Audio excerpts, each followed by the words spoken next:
You want to support Roland Martin Unfiltered? Be sure to join our Bring the Funk fan club. Every dollar that you give to us supports our daily digital show. There's only one daily digital show out here that keeps it black and keep it real. As Roland Martin Unfiltered. Support the Roland Martin Unfiltered daily digital show by going to RolandMartinUnfiltered.com. You can make this possible. All right, folks, the African Union has come under fire for terminating the appointment of Arikana Chihombori Quayle. Is that right? That's correct. Okay, got it. It's ambassador to the United States. Now, a spokesperson for the AU chairman's office says that she has come to the end of her political appointment after spending 3 years in the position, but her supporters believe that she is being punished for her views. Joining us now for an exclusive interview about her dismissal is the former AU ambassador to the United States. So, okay, you were appointed 3 years ago. Who appointed you? It was the then chairman of the African Union, Her Excellency Nkosazana Dlamini Zuma. And who made the decision to end your tenure? It was the current chairperson, His Excellency Mustafa Ki Mahamat. All right, and so did you have any knowledge that they were unhappy with your performance? Was it something that you said, something that you did? Did it catch you completely by surprise? It wasn't really a surprise. I think based on some information I had been privileged to, which I really can't disclose at this time, about 5 months earlier. So it wasn't really a surprise as such. And so this cause, I mean, this has been lots of discussion back and forth, obviously, from your supporters. And they say that your breakdown of the history of how modern-day Africa was created, colonization, and the control or impact France has had on many African countries is why you were let go. My supporters feel that way, and there's some suggestion and some evidence. Like I said, I'm not privy to that information, but I would.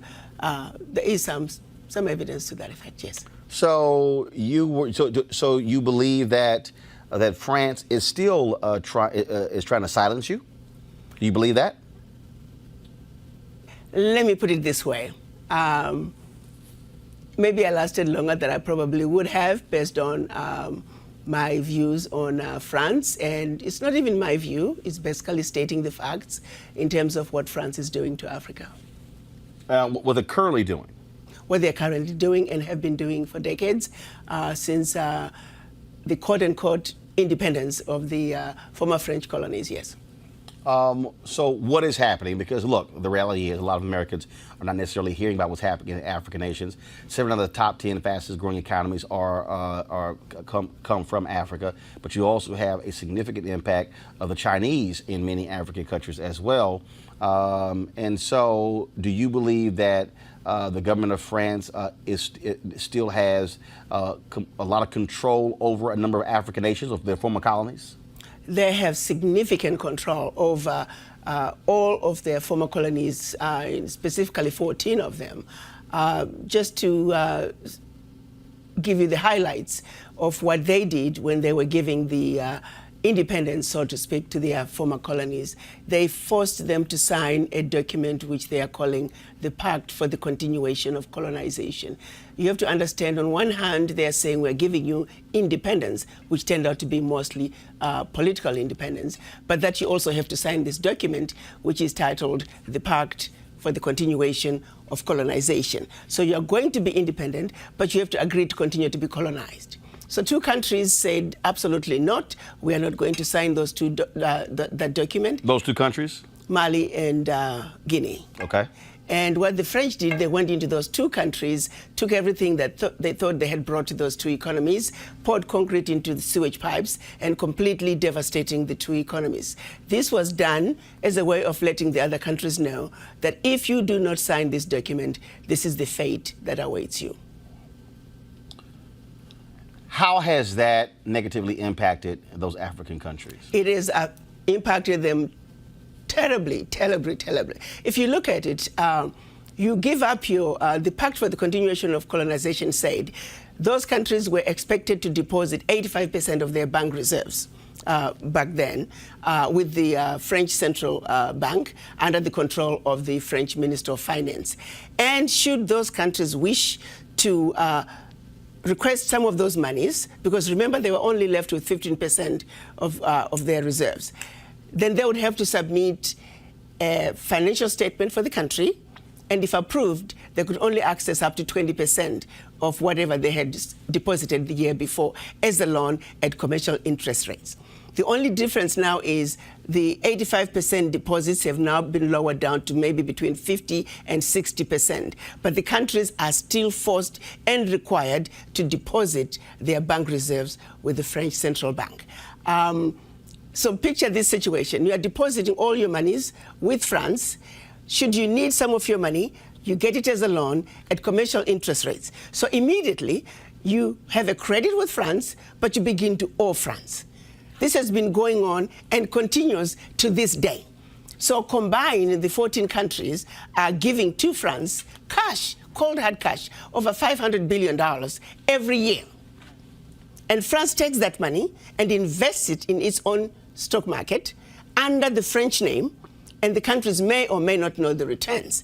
Currently, for every 14 billion that France takes out of Africa, by the time they finish investing it in the French stock market, they are realizing upwards of 300 billion.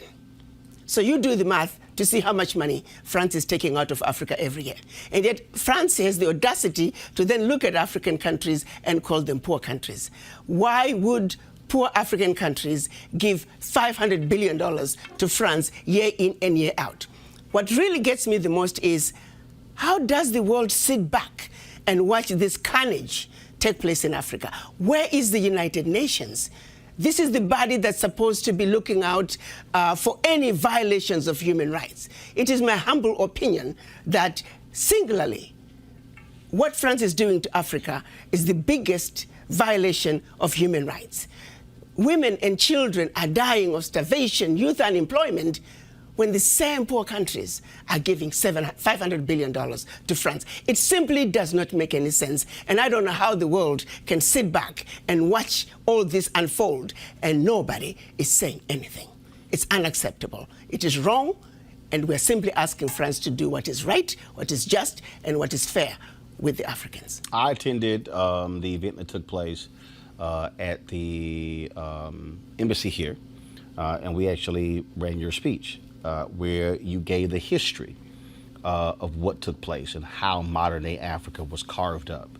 For the folks who don't know, explain the Berlin Conference. The Berlin Conference was our colonizers' way of seeing to it that Africa and her children are forever defeated and dominated. They came together in Berlin at the invitation of the then Chancellor of Germany, Bismarck, to divide up Africa. 1891? What was November 1884 to February of 1885. Got it. They met and chopped up Africa into the tiny little economies that we see today. Economies that clearly cannot survive on their own. Economies that are easy to destabilize should they begin to look like they are having a leg up. Economies that will make it very difficult for these countries to trade with each other. You see, economic development is increased productivity from one production cycle to the other. If you interfere with the ability of countries to trade, you immediately mess with economic development. So that partitioning of Africa back in 1884, and those partitionings remain in place today, is responsible for a lot of what has happened in Africa. Our inability to grow our economies, our inability to travel from one country to the other. You look at tourism. If you need to go to Africa and visit 3 different countries, you got to send your passport to DC 3 different times. And each time your passport comes back, you got to send it again to another country, 2, 3, 4 weeks before you get your passport back. And then you got to send it back to Washington. At times, those embassies are on the same street. You could have walked from one embassy to the other, but you can't do it. And by the time you get your passport back with the 3rd visa, the visa for the first country is expired.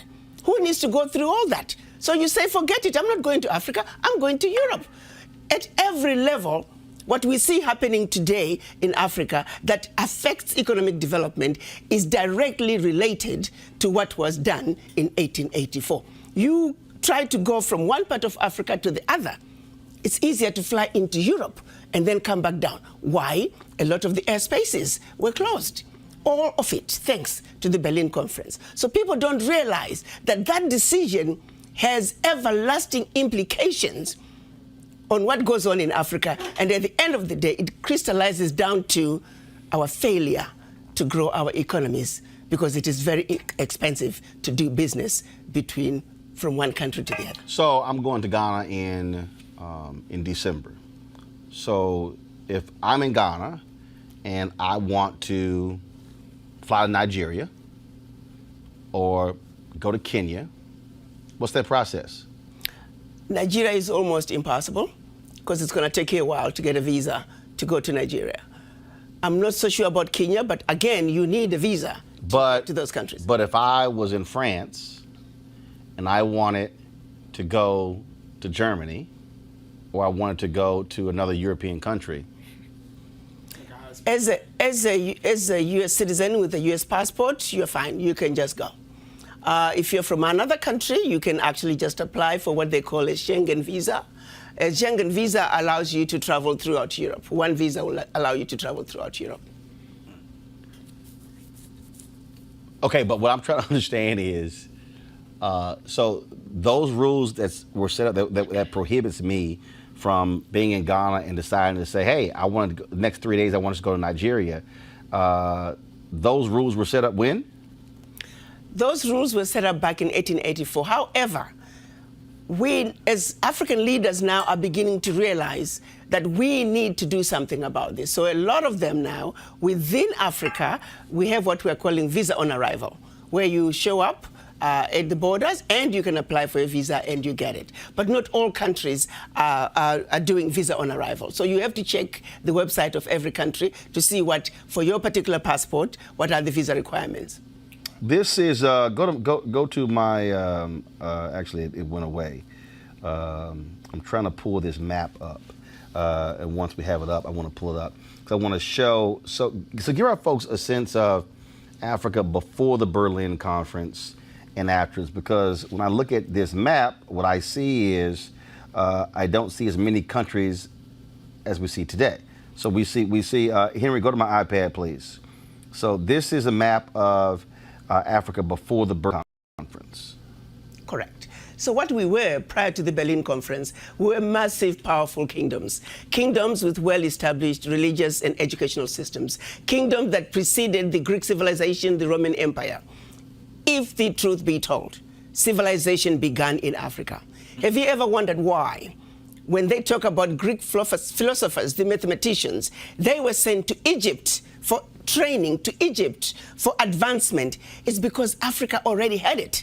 The pyramids, the Zimbabwe ruins, they were there over 2,500 years before the Greek civilization, 2,500 years before the Roman Empire. It all started in Africa. That's part of the history that was cut out, and they set out to get us to forget that life as we know it began in Africa. Civilization as we know it began in Africa. The Europeans stole it from us.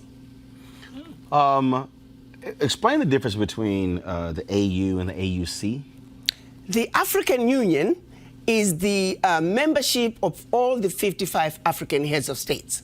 The African Union Commission is the working organ of the African Union. So the African Union has a president who's always another head of state, and that membership is for 1 year. The working organ of the African Union is the African Union Commission, and it also has a chairperson. That term is 4 years, and that's who Chairman Musa Faki Mahamat is. Jason.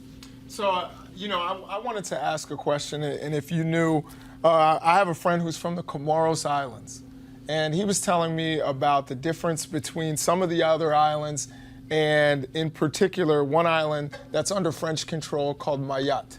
I was wondering if you could expand on that and tell me a little bit about. Well, basically, it's like when you go to the Caribbean. You can even go to St. Martin. You have one part which is Dutch and the other part which is French. They just chopped up these islands and these countries arbitrarily. It depends on who wanted what. You take, for example, part of the Kilimanjaro was supposed to all be in Tanzania, but I think it was one of the queens, the English queens was visiting, and the story goes that the granddaughter says, "Oh, but grandma, I like that mountain." And so the grandma just said, "Okay, no problem. Let's just move the border a little bit into Tanzania so my granddaughter can have part of Mount Kilimanjaro." It was so very random, depending on who felt what. You look at how the DRC dips into Zambia in a very funny way. It's because Leopold decided he wanted a little bit more of the copper in Zambia, so he just carved it out the way he wanted it. It was all very arbitrary, and if you had a voice and the ability to do so and say, "This is what I want," okay, no problem, we put the border here. You mentioned earlier how you don't understand how the UN or any other global humanitarian entity has not interfered and, acted on behalf of AU, AUC, et cetera.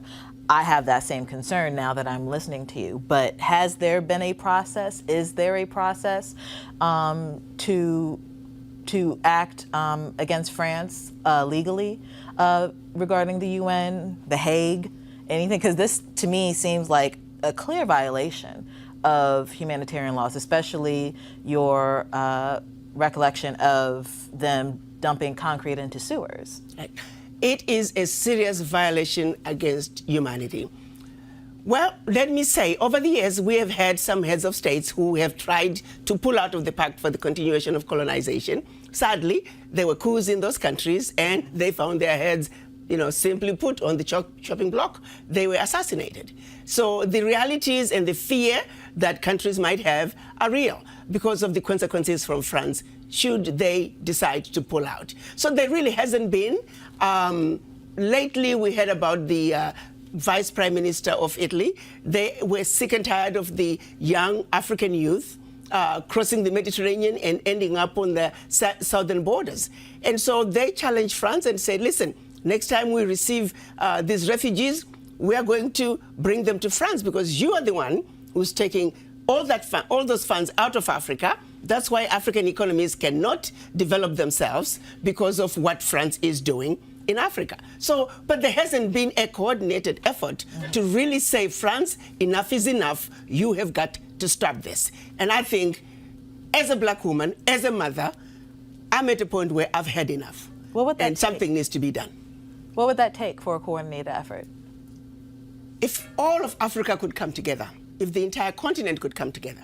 But our reality is, because of the stronghold that France has on Africa, France can destabilize any of its former colonies with the push of a button. So the reality is, trying to push back against France is mission impossible at this time, which is why we are very pleased that finally the African heads of states were able to come together and agreed on what we are calling the African Continental Free Trade Area. You got to understand, back in 1963, when our Pan-African leaders came together and created the Organization of African Unity, they were trying to undo the damage done by the Berlin Conference. But unfortunately, when they went to Addis Ababa, they were divided. We had the Casablanca group, who were Ghana, Guinea, Mali, Egypt, Morocco, Algeria, and Tunisia. They were outnumbered by the others, who were the nationalists, who said, "Let's go slow." The Casablanca group, who said, "Africa for the Africans, at home and abroad, African Union now." Had we won, had the Casablanca group won in 1963, Africa would be in a very different place because all these borders would have been eliminated back then. They came up with a compromise, which we are calling Organization of African Unity.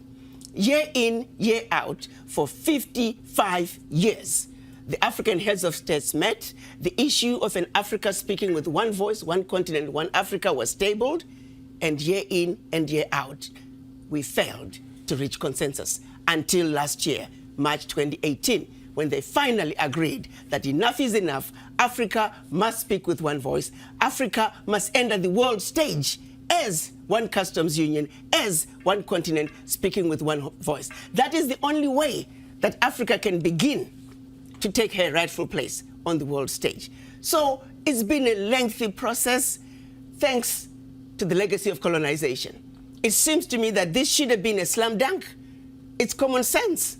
But because of interferences from former colonizers that just kept getting in the way. You look, for example, now West Africa is trying to have the West African echo and have one currency for West Africa. Even that process, it has taken decades because they keep getting interference from outside. So yes, efforts have been made, but not in a coordinated way because of influences and interruptions, interference from the outside.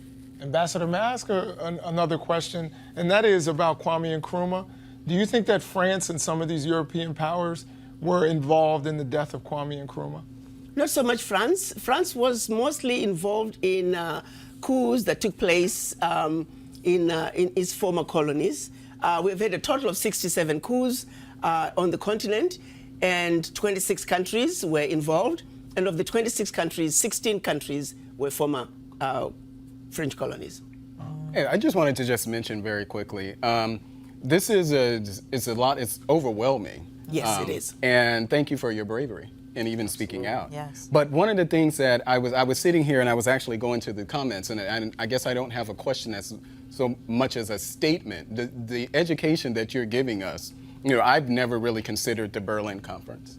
I've never considered. That's crux of it what all, set too. all this in motion. Yeah, I mean, I've really never considered that. But to hear you really just give us that timeline and the parallel to what's happening here on in the United States as far as European influence, and to hear what's going on in Africa and the things that have kept the African citizens, the motherland, have kept them behind, the money, the $500 billion, to France and things like that. It's a lot, but I can listen to you all day. I should say that. But the parallel that I'm really if we read these things in history books and we talk a lot in politics about, and a lot of people don't want to hear it because they say, well, that was a long time ago. Well, look at the result of what's happening now. So what can African Americans do to help? I want the African Americans to understand their history, to understand that what goes on in Africa is your problem, you must own it. As a person of African descent, Africa is home, Africa is your anchor, and that you need to realize that until you fill that void, the average African American, if not all African Americans, whether they realize it or not, there is a void from not knowing where you come from. And that void has got to be filled in. It is a void that is very in the subconscious, deep in your subconscious. First, you must realize that void is there.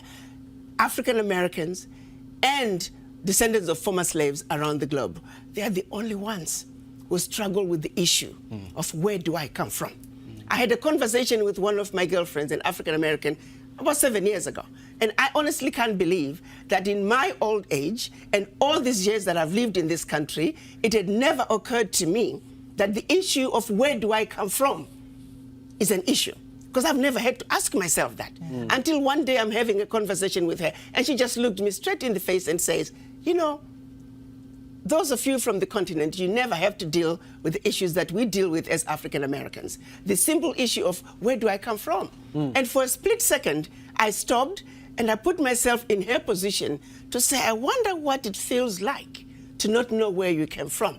I had this overwhelming sadness and I quickly snapped myself out of it. Now, can you imagine living in that sadness of just not knowing where you come from? Can you imagine? And since then, I have been looking for it when I interact with my African American friends. I remember one time we had an event and this top executive was one of the speakers, but she spoke after me and I talked about this void and the need to reconnect.